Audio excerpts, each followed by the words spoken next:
میرے ایک دوست ہیں اور میرے ساتھی ہوتے ہیں، میری دوست بھی ہے منت عدنان.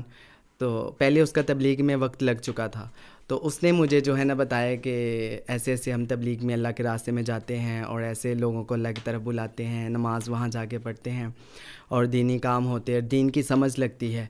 تو میں نے کہا اس نے مجھے کہا کہ آپ نے میرے ساتھ جانا ہے. میں نے کہا چلیں انشاءاللہ. پھر ایک دفعہ میرا عدنان کے پاس آنا ہوا تو اس نے مجھے نہیں بتایا، انہوں نے مولانا خرم کو بلا لیا.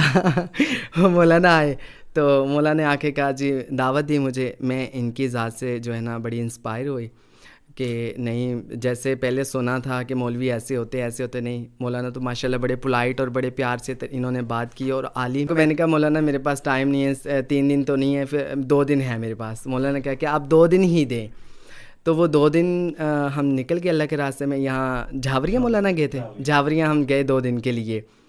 تو آپ یقین کریں امیس بھائی، رات کو مجھے جب سے ہم گھر سے ہم نکلے تھے اس ٹائم سے لے کے اس رات تک، یہ جو مسجد میں ہم اللہ کے راستے میں نکلے ہیں، کئی سالوں کا جو سفر تھا نا، مجھے سکون کی نیند رات کو نہیں آئی تھی. اور اس رات مسجد میں مجھے اتنی سکون کی نیند آئی کہ جو بیڈوں پہ نرم بستروں پہ بھی نہیں آتی تھی، اے سی میں بھی نہیں آتی تھی. اس دن مسجد کی صفوں میں ہمیں جو ہے نا اتنی سکون کی نیند آئی. صبح میں نے امی کو جب فون کیا نا تو میں نے کہا امی کیا حال ہے؟ امی کہہ رہی ہاں ٹھیک ہوں یہ وہ. تو میں نے کہا امی کہہ رہی کیسے ٹھیک ہو؟ میں الحمدللہ امی ٹھیک ہوں. تو امی نے مجھے آگے سے کہا کہ آج رات جب سے تم گھر سے نکلے ہو، آج رات مجھے چین کی نیند آئی ہے. یعنی جو وہ سفر بتا رہے ہیں کہ اتنے عرصے میں مجھے کبھی سکون کی نیند نہیں آئی تھی، اتنے ہی عرصے میں والدہ محترمہ کو بھی سکون کی نیند نہیں آئی. اچھا. یعنی جب یہ پہلے دن نکلے ہیں اللہ کے راستے میں، اسی دن والدہ کو بھی چین اور سکون کی نیند آئی. وہ یہ بتانا چاہ رہے ہیں.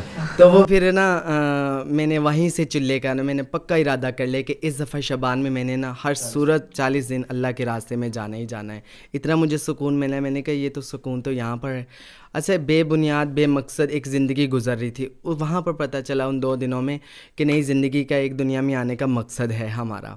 یہ بے بنیاد یہ اللہ نے ایسے ہی کسی کو نہیں پیدا کیا، ایسے دنیا میں نہیں بھیجا. تو الحمدللہ بڑا فائدہ ہوا.